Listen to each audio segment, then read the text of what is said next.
إنا لله وإنا إليه راجعون. dilkii foolxumadaha ee lagu geystay South Africa. إنا لله وإنا إليه راجعون. Joogu ugu horeeyay markaan arkay yani waxa igu noqotay wax filan waa ah. Waxaas waxa jirkan u dul qaadan kara maahan. Qofka bini'aadamka waxa ugu muhiimsan wax uu sameeyo ama wax uu ilaaliyo naftiisa. Waxaan maroynaa maanta in qof Soomaaliyeed lagu dilo dhagax ee adduunkana ay daawanayaan wax laga qabanana aysan jirin. Waxaan ugu abuurtay murugo aad iyo aad u fara badan. ka aada dalkiini oo ka baxa iimaanka islaamka Allah idin geliyo islaamnimada Allah idin ku sugay ka baxa meesha xawaandidu joogto oo aan xitaa dhameystiri waayo yani sida oo falka xuna loo linka walaalkeena oo dhacday aad ayaan uga xunaa uga murugoonina dadka South Africaanka ah inaanay ilaawin waqtiga crisis-ka ku jireen sidaan isu garab taagnay oo caawinay waxaan aad iyo aad uga xumahay dhibaatada loo geysanayo walaalaheena Soomaaliyeed.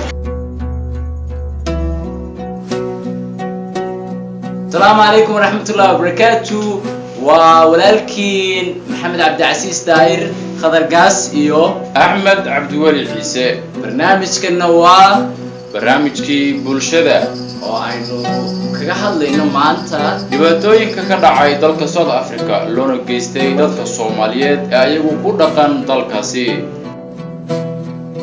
Qatar. It's wrong. Killing innocent person without reason, like slaughtering an animal without rights, stoning down like an enemy who invaded your country while they are just immigrants who are making a living. Remember, they are not here for a lifetime but has came on an errand and will be back shorter than you think. So you should know that it's wrong to root us out from your country while we fought for you and had been there for you. Ask Mandela, you wouldn't stop rising my country, Somalia. barnaamijkii arrimaha bulshada maantana waxaanu ku soo qaadanaynaa dhibaatooyinka la sheegay inay ka dhaceen dalka South Africa halkaas oo dad badan oo Soomaaliya dhibaatooyin lagu geystay kadib markii hantidoodii la boobay qaar kamid ah laayay arrinta xanuunka badan ee sida gaarka ah Soomaalida u taabatay waa markii wiil Soomaaliya dharkii laga saaray misna la dilay arrintaas ayaa dhibaato badan ku abuurtay dadka Soomaaliyeed meel kasta ay joogaan waxaana adduunka dhan looga barordiiqay dhibaatada lagu sameeyay dadka Soomaaliyeed haddaba ardayda Soomaaliyeed ayagu ku nool dalka Hindiya gaar ahaan magaalada Hyderabad ayaa arrintaas ayaguna ka barordiiqay waxaan mikrofoonka la xaqaanay qaar kamid ah ardayda Soomaaliyeed si ay u cabiraan dareenkooda ku aadan dhibaatooyinka loo geysto dadka Soomaalida haddaba waxaan halkan ka wada daawan doontaan codadkii ardayda ayagoo cabiraya dareenkooda gam imaayo ciil hurdawaanka guuri inta gacalkay Soomaali la goyni kulo u gargaar Soomaali si garab gurma degdeg iyo allow gaashaansi. Assalaamu alaykum warahmatullahi wabarakatuh. Marka ugu horeyso waxaan halkan tacsiir ugu diray hadii Ilaahay yiraahdo wiilkii lagu dilay South Africa ehelkiisa iyo qaraabadiisa. Assalaamu alaykum warahmatullahi wabarakatuh. magacaygu waa Ruwayda Cabdullaahi waxaan ku noolahay dalka India magaalada Hyderabad. Inna lillahi wa inna ilayhi raaji'uun waxa uu taxsiyeynaya dhammaan qaraabada iyo ehelada uu ka geeriyooday walaalkeen sida xun loo dilay. Bismillahir Rahmanir Rahiim. waxaa magac la yiraahdo Fataax Ibrahim Cabdi waxaan kamid ahay ardayda joogta wadanka Hindiya. Inna lillahi wa inna ilayhi raaji'uun taxsiyeynaa ummada Soomaaliyeed meel kasto ay joogaan waxaan ka taxsiyeynaa walaalkay nacamti arrinta aan dayreysanahay qalbiyadooda hoosta ka ooyayaan marna ma ilaawi karno dilkii foolxumadaha ee lagu geystay South Africa waxaan leenahay waan cambaareynaynaa waan ka soo horjeednaa Jihan Maxamed Axmed oo ku dhaqan dalka India qaasatan gobolka Hyderabad waxaan kamid ahaa ardayda India wax ku barata waxaan ahay MBA waxaan aad uga xumahay dhacdadii dhacday 30 bisha wiilkii lagu dilay dhagaxa lagu dilay South Africa. Assalaamu alaykum warahmatullahi wabarakatuh. Aniga waxaan ahay ardayda ka barata dalka Hindiya magacaygu waa Yusuf Abdinaasir Kulmiye yani waxa khayra aan ay gelisay suurad waxshiya oo la soo saaray maalin dhaweyto oo aan xitaa dhameystiri waayo yani sida oo falka xuna loo linka walaalkeena oo dhacday alaykum warahmatullahi wabarakatuh. magacaygu waxaan la yiraahdaa Hodan Cabdullaahi Kadiye waxaan ku noolaa dalka Hindiya waxaan aad iyo aad uga xumahay dhibaatada loo geysanayo walaalaheena Soomaaliyeed waxaan leeyahay dawladda Soomaaliya inay ka hadasho dilka loo geysanayo walaalaheena Soomaaliyeed dalka South Africa. Bismillahir Rahmanir Rahiim. magacaygu waa Maxamed Maxamuud Aadan kamid ah ardayda Soomaaliyeed ee wax ka barata dalka Hindiya. Marka maanta waxyaabaha meeshan isku keenay haddaanu nahay ardayda Soomaaliyeed wax ka barata dalka Hindiya waxay tahay arrinkii foosho xumaa ee ka dhacay dalka South Africa. Kullee arrinku ma aha arrin cusub, laakiin midii dambe waxay nagu abuurtay murugo aad iyo aad u fara badan oo ma aragtay dhibaatada lagu hayo ummadda Soomaaliyeed oo ma aragtay heer ay gaartay in dhagax lagu dilo oo mataqaanaa ummad intaa la eg arrin waxshi ah oo aanan la daawan kareenin oo wax mataqaanaa aan loo dul qaadan kareenin ah. Bismillahir Rahmanir Rahim. Magacayga waa Faadmo Lugaas anoo kamid ah hooyooyinka ku nool Hyderabad, community-ga Soomaaliyeed ee Hyderabad ku nool. Waxaan si murugo leh anoo ku hadlayo magaca iyo afka hooyooyinka iyo community-ga dhalinyarada ardayda ku nool dhamaantood waxaan si aad uga murugeysanahay waan uga xunnahay dhacdadii ka dhacday Koonfur Afrika 30 bishan oo ahayd wiil Soomaaliyeed oo dhalinyaro oo lagu dilay dhagax inta dharkii laga dhigay. waa wax bini'aadanimada ka xun. marka aad ayaan uga murugoonaynaa ugana damqanaynaa. waxaan u tacsiyeynaynaa eheladii iyo dadkii uu ka geeriyooday. waxaan caalamka u sheegaynaa in ay wiilkaasi xaqdarro ku dhacday kaligiisna aan ahayn ay tahay mid ku dhacda ummadda Soomaaliyeed ee caalamka ku nool, gaar ahaan Koonfur Afrika oo dad badan lagu laayay hortiis, dhacdooyin badan oo hooyooyin badan ku gablameen oo ehelo badan ay ku waayeen ubadkoodii. aad ayaan uga xunnaa ugana murugoonaynaa. magacaygu waa Idris Macalin Maxamed, waxaan ahay ardayda Hindiya wax ka barata. waxaan bartaa maadada la yiraahdo MA Public Administration. waxaan caawi rabaa inaan fikirkayga ka dhiibto arrintii naxdinta lahayd ee ka dhacday dalka South Africa. ugu horeyn arrinta fiidiyowga ugu horeeyay markaan arkay waxa igu noqotay wax filan ah. waxaan ii suurtagali waayay inaan daawado xitaa oo fiidiyowgaas aan dhamaystirto. dhacdada ka dhacday South Africa waa wax mar walba dhici jiray, laakiin tii hadda u dambeysay waa wax filan ah, waa waxaan la qaadan karin, waa wax qof bili aadana dhagax intii lagu dilo jidka lagu jiido bili aadanimada xataa wax ku jira ma ahan. Bismillahir Rahmanir Rahim. magacayga waxaa Fatan Cabdullaahi, joogta wadanka India gaar ahaan Hyderabad. waxaan halkan taxsiin uga diraa ummadda Soomaaliyeed dhammaan meel kasta ay joogaan, gaar ahaan ehelada ka geeriyoodeen dadka sida foosha xun lagu dilay Koonfur. waxaan aad uga xumahay dadka dhagaxa lagu dilaa iyo dadka jidka lagu jiidaa. waxa jirkan u dul qaadan kara maahan. aad iyo aad uga xunnahay. waxaan la wadaagayaa dadka Soomaaliyeed ee ku nool dunida dacaladeeda iyo kuwa wadanka ku noolba falkii waxashnimada lahaa ee lagula kacay wiilka Soomaaliyeed ee magaalada Cape Town. wuxuu ahaa fal aad iyo aad noo xanuujiyay noona taabtay. waan cabaareynaa oo ceebeynaynaa. waxaan u sheegaynaa oo ugu baaqaynaa mar labaad iyo mar saddexaad dadka South Africaanka ah inaanay ilaawin waqtiga crisis-ka ku jireen sidaan isu garab taagnay oo u caawinay oo waxay cunaan iyo waxay ku noolaadaanba u siinay oo siyaasiyiintooda u caawinay oo ay some of them ay ku transfer gareeyeen baasaboorradii dowladdeeda madaxweynahooda ka mid yahay. magacaygu waa Nadiifo Yuusuf Cabdi, waxaan joogaa magaalada Hindiya qaas ahaan Hyderabad. inna lillahi wa inna ilaahi raaji'uun. waxaan ka xumahay dhibaatada loo geysanayo dadkeena Soomaaliyeed, qaasatan waxaana kiciyay walaalkeeni Maxamed Goob oo jidka lagu jiiday oo sida foosha xun loo dilay. aan ka hurdi weynay dawladda. waxaan ka codsanaynaa South Africa dhibaatada inay naga dul qaadaan oo shacabkeena ku soo qaxay ay noo nabadgeliyaan oo ay shacabkooda naga cishadaan oo nagala hadlaan. adduunka meel laga qaban lama arko foolxumadaas, lamana arag lamana maqal. adduunka meel walba oo Soomaaliya jirta nabad bay ku haysataa. midda ay nagu dhigeen waa mid aan ka gamayn oon rabno haddii ilaahay ka dhigo inaan ka aarsano markaan gacanteeda ay soo galaan. ilaahay idankiisa dalkaygu hadduu nabad noqdo aan ku aragno jidka inaan ku jiidno maan ciilkaasi la dayn maayo. South Africa anoo garab iyo gaashaan ku mooday haddaad gardarro maanta igu gashay anoo ganacsiyo dangaara u joogay haddaad igantay oo gamuun igu shiishtay anna gelinkay baan sugan guula waa garsoore. dowladda South Africa tala ahaan ugu soo jeedin lahaa mas'uuliyad ayaa ka saaran shacabka dalkiina ku nool Soomaali hadday yihiin iyo dadkiinaba hadday yihiin. waxaan dowladda South Africa ka codsanayaa oo fariin ahaan ugu soo diraya in ay mas'uuliyadda dadkaas ka saaran ay fuliyaan oo ammaankooda ay sugaan. haddii aysan ammaankooda sugi karinna ay sameeyaan laba arrimood mid la gudboon. wadankooda inay dadkaas isaga celiyaan oo aysan u ogolaan inay wadanka yimaadaan, ama mas-uuliyadoodii ka saarneyd ammaankooda inay sugaan ay fuliyaan. South Africa shalayto annagoo maartay u hadlano gobonimadooda oo in badan aanan ma garanaysaa aan ka hadalnay iyo abwaanadeeda qaarkood ay macnaha ku heeseen oo dhaheen South Africa ma moogin wadankii sida ahaa aan usoo xornimada aan ugu doodinay inay macnaha helaan inay saan noo galaan really waan ka xumahay. Afrikaana ay ka shaqeeyaan Soomaaliya shakhsi Soomaaliyaana lagu dilo dadkii Soomaaliya lagu baabi'iyo South Africa ayadana wax noo cuntamaya ma ahan. waxaan ka codsanaynaa South Africa dhibaatada inay naga dul qaadaan oo shacabkeena ku soo baxay ay noo nabadgeliyaan oo ay shacabkooda naga cishadaan oo nagala hadlaan. adduunka meel laga qaban lama arko foolxumadaas lamana arag lamana maqal. adduunka meel walba oo Soomaaliya jirta nabad bay ku haysataa. midda ay nagu dhigeen waa mid aan ka gamayn oon rabno haddii ilaahay ka dhigo inaan ka aarsano markaan gacanteeda ay soo galaan.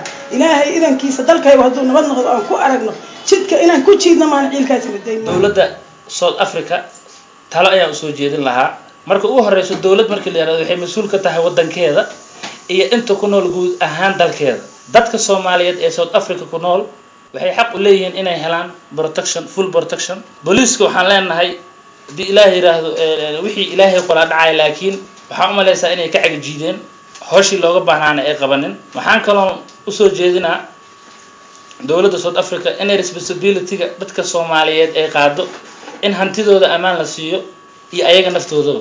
waxaan cabaareynaa dowladda South Africa dhibaatada ay ku haydo dadkeena Soomaaliyeed oo qaxootiga oo u soo doonta nabadda. South Africa yani wanaagii iyo aan u qabanay xilligii gobonimitoonka yani haddii ay ilaabeen maanta in annaga Soomaali ahaan meel walba aan dunida ka joogno inaan midowno.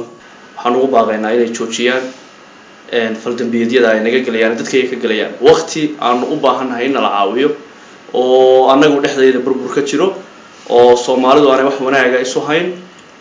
waxaan ugu baaqayaa inay dadkaasi naga daayaan dhibaatada ay ugu hayaan.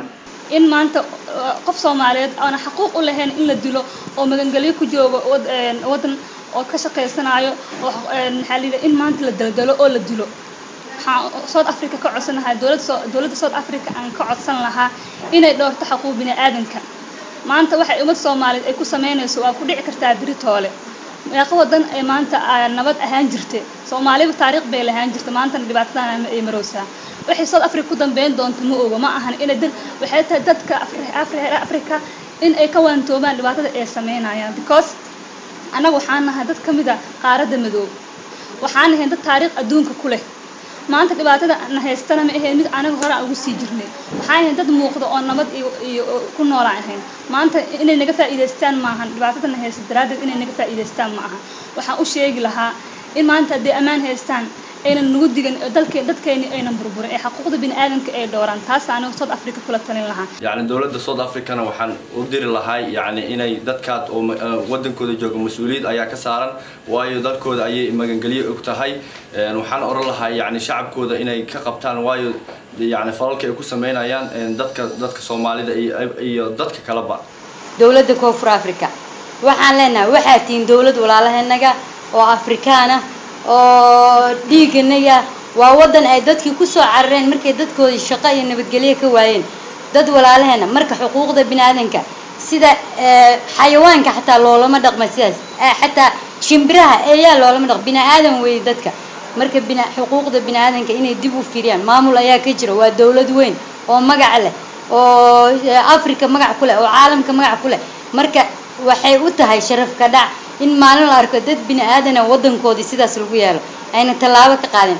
mar wax waa dhacan laakiin inay soo noqnoqoto ayaan dowladda Koonfur Afrika uga ashtakoonina oo leenahay walaalayaal dib u fiiriya annagana xuquuqdanada meel ha uga dhicin idinkana magaciina iyo meel uga dhicin. maamulka Koonfur Afrika waxaan leenahay arrintaas dib u fiiriya wax ka qabta. South Africa waxaan leenahay inay ka dhaafaan dhibaatada dadka.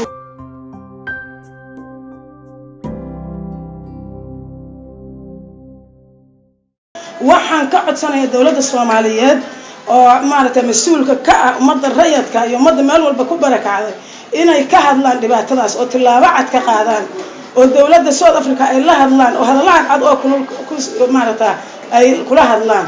Xasan Sheekh Maxamuud iyo Dr. Saacid iyo ka saxan dhibaatada walaalahooda Soomaaliyeed lagu hayo oo foosha xun jidka lagu jiiday dhagaxa lagu dilay baangada lagu jarjaray habeen iyo maalin dhacaysa gabdhahooda la kufsaday naagahooda uur kale la bireeyo dhibaatadaas meel adduunka ay ka jirto male waxaan rabnaa in laga hadlo oo ay ka hadlaan oo ay dhibaatadaas hadallo cadcad ka geystaan annaguna South Africa ma daynayna mana day doono ciidan ciida ku jiidno oo jidadka ku jiidno oo baangad ku dilno oo dhagax ku dilno oo iska dhicina ballan ku qaadayna taa inaan ka aarsano maahan adduunka hordimayna sanamayno adduunka meel aan joognana waa mana hooyo mana harsan dhibaatada tii ay noo geysteen markaan aragnay jidka markay nagu jidaan oo dhagax nagu dileen oo baangad nagu jareen oo calankayaga ay meel walba dhigeen adduunka meel laga qaban lama arkoon iyaga ahayn cawaan dib weeyaan hanoo dhaafeen dadkayga dowladda Soomaaliyana waxaan ugu baaqi lahaa in ay dadka ay u dirto wafdi ama u hadla ama ma garanaysaay dadkaas halkaas ka keena shacabka Soomaaliyeed ee ku nool South Africa waxaan jeclaan lahaa in ay ku soo laabtaan wadankoodii oo waxay mar lahaayeen ee wadankoodii ay geliyaan dowladda Soomaaliya waxaan ka codsanayaa shacabka Soomaaliya meel walba adduunka ku nool ayaga ka mas'uula shacabka Soomaaliya in ay safiir yani مسؤوليات قاضي كرا لا درا مال والباجوان ودن كاستاي كنول يهين ما أهان كليه سود أفريقيا إنه كل دباتيسيهن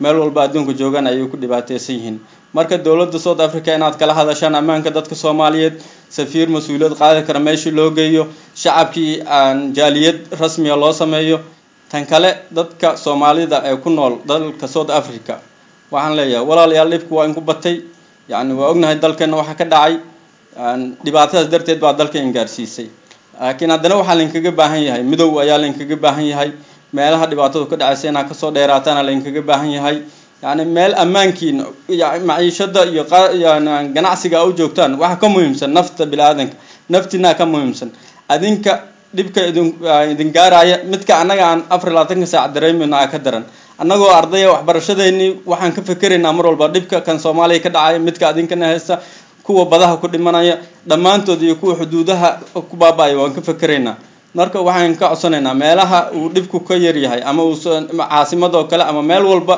inaad iskaashataan oo ammaankiina mar walba number 1 ka dhigtaan dawladdu waxay qabataa dadkii wax la qaban lahaa wax lama qabanayaan nin walba markuu wax la siin waayo gidaarku ka caytamaya waxaan leeyahay warba ilaahina laga baqo umada waxa loo qabto cidii wax garanaysa aan ka codsanayaa inay nacamti umada Soomaaliyeed dhamaantooda waan dareesana xanuunkayna haysta ee waxaan doonayaa inaad union sameeysiin inagu ina aqli yeelatiin iyo isoo rugtiin assalaamu calaykum waraxmatullaahi Soomaaliya hadday curtahay waxyaabo badan way qabatay laakiin maxaa la gudboon waxyaabaha la gudboon dawladda Soomaaliya waxa waay inay mas'uuliyad iska saarto umada Soomaaliyeed meel walba ay ku nooshahay madaxweynaha Soomaaliya wuxuu mas'uul ka yahay dhammaan umada Soomaaliyeed meel walba ay joogaan qofkii maanta la dilo asaga la weydiina qofka baahay u dhinto asaga la weydiina qofkii maanta dhaawac meel ugu dhinto asaa loo heystaa aakhiri adduunba waxaan rabaa inaan soo jeediyo tala dadka Soomaaliyeed ee ku nool South Africa marka ugu horeyso qofka bini'aadamka waxa ugu muhiimsan wax uu sameeyo ama wax uu ilaaliyo naftiisa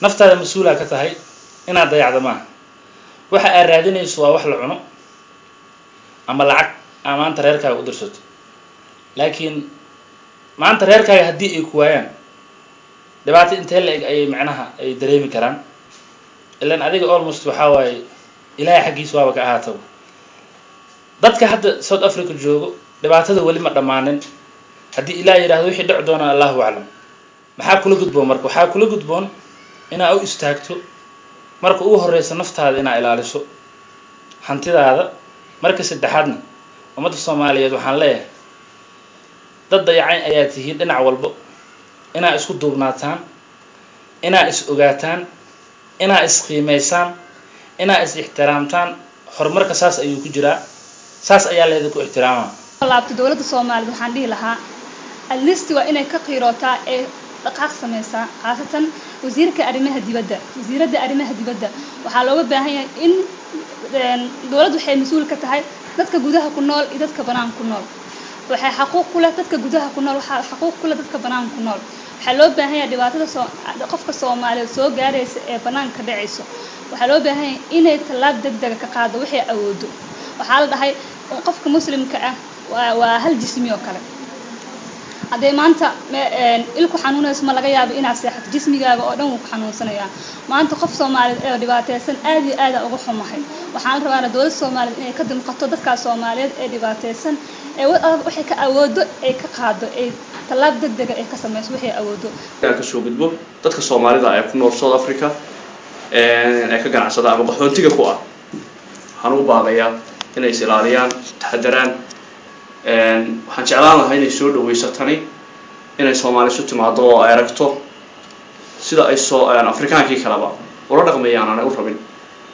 wadankeena ay dejino inagoo baadajin karnaa waxaan u soo jeedin lahaa haddii ay maalin kasta socoto oo shalay dhacday oo maalin kasta dad la dilayo xitaa dad walaala iyo family la dilayo in iskaga soo guuraan ilaahay baa cuntada bixiya iyo saaqada in iskaga soo guuraan markuu baaqi lahaa dowladda Soomaaliya waxa ugu baaqayaa shacabkeena waxaan ka saaran xil inay mas'uul ka noqotiin meel kasta ay joogaan shacabka Soomaaliyeed ku nool dalka South Africa waxa ugu baaqayaa inay iskaashadaan oo hal noqdaan dowladda Soomaaliya waxaan fari lahaa in yani shacabkeeda inay ka warhayso meel walba ay joogaan waayo waxa ka saaran mas'uuliyad iyo xil weyn ayaa ka saaran waxay dowladnimada u qabatay waxa weeyaan inay dadkeeda ogaato oo meel kasta ay joogaan waxa kale oo aan la hadlayaa maamulka dowladda Soomaaliyeed waxaan leeyahay waxa dowlad ku tihiin waa shacabka dowladdu waa inay shacabkeeda ilaashataa shacabkiina ayaa wax ku tihiin marka shacabkiina ka warqaba gudaha kaliya uma tihiin dibaddana waa u tihiin waa idin sugaynaa intayna dibadda joogto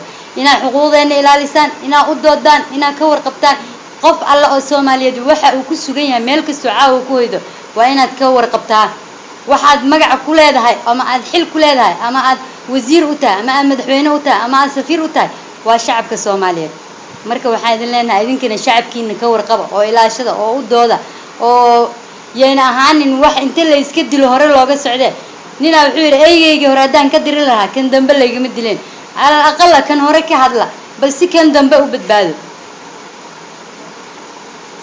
shacabka Soomaaliyeed ee qurba joogta ayagana waxaan leenahay inay ahaadaan dad urursan xilliyada ay soconayaan meelaha ay ku noolaanayaan isku xirnaantooda is ilaalintooda inay sameystaan wakiilo ayaga naftooda xuquuqdooda u dooda walaa wadankooda waa ka soo fogaadeen dawladdu dhacdooyinka wadankaas gudihiisa ka dhacay iyo xaaladda uu ku sugan yahay waa in ayaga is ururiyaan oo is controlaan oo iska warqabaan si aan baylaha looga helin mar walba